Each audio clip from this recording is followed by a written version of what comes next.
You guys, all right, so I'll just take a couple minutes, share what we're up to at Ceres Imaging. Yeah, so what we do is we help growers, does this just keep going? Let's see. We go back one. You can advance to the first meaningful slide. Great, okay. So we're helping growers detect problems before they become visible to the naked eye. This is all about increasing yields, mitigating any problems with crop performance, increasing quality, things like that. It also has a lot of environmental benefits. And we do that through remote sensing, multispectral imaging, for those of you who are familiar with it, but we have a camera system. It mounts to the strut of a plane and then flies over the fields to collect the data that we want. You can advance one if someone is in control of that. Great. Just some headlines recently, just to kind of give you a sense of where we came from. We launched 4 years ago. Managing water stress was the first real killer app for our product, especially in California, treeing out to vineyards. Had a lot of growth there. Obviously, that was it was a big success for us. Helped us move into looking at things like the nutrient quality of the crops and also looking at the quality of the actual product that's coming out. This kind of AI will give us better French fries, which I hope to bring to the world. And from there, then moving into pest and disease and others. So you can see a big piece of this is just that the world's changing all the time. Climate is different in all sorts of different regions. Things are shifting, and our growers need to be able to respond to that. So yeah, this is an example of kind of what our imagery looked like in the very beginning, the water stress product. What we're doing here is flying over field. This is an almond orchard. We are taking all the pixels, all these measurements from all these different parts of the visible light spectrum and also the thermal and infrared, and we're basically creating an assignment of the stress on that tree as it relates to water content in it.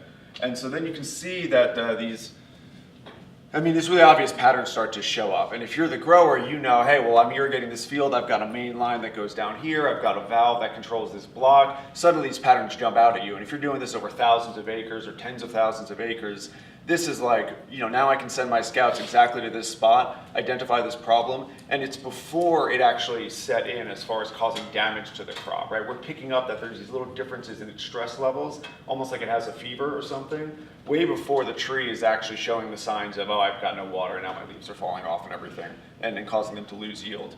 There's a lot of other things about what you can detect from the imagery as far as the patterns, but if you're interested, I have more to show later.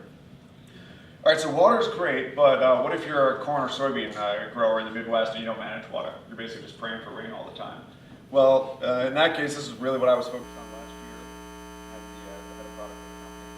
It was figuring out a new way to help them provide value. With this image is here, this is a typical, it's called an NDVI image, really standard look at your vegetation or landscape. And if you're looking at this part of the season for your soybeans, you're like, great, this looks perfect. This is a power line.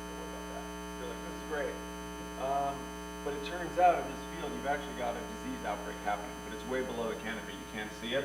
And we can pick that up, that stress here, send a scout right to that spot, identify it, and then go do a fungicide application. Or hold off on a field that doesn't need it.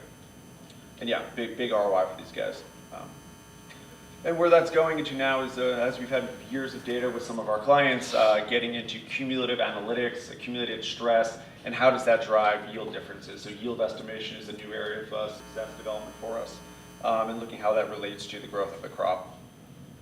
We can go to the next one. I know we've got very little time. If you want to contact me, talk more, we've expanded now from California to the Midwest, Pacific Northwest, just back out today with some of the partners we've got there operating in oil palm, looking at China. We just closed the Series B. We're not actively raising right now. It's more for partners and kind of taking things from there. And really looking at area-wide insights. That's a big area of development for us, going from like the farm to field level to entire counties and looking at what you can help in that. But yeah, find me up if you want to chat, if you like the ag space. Thank you. What's your distribution already?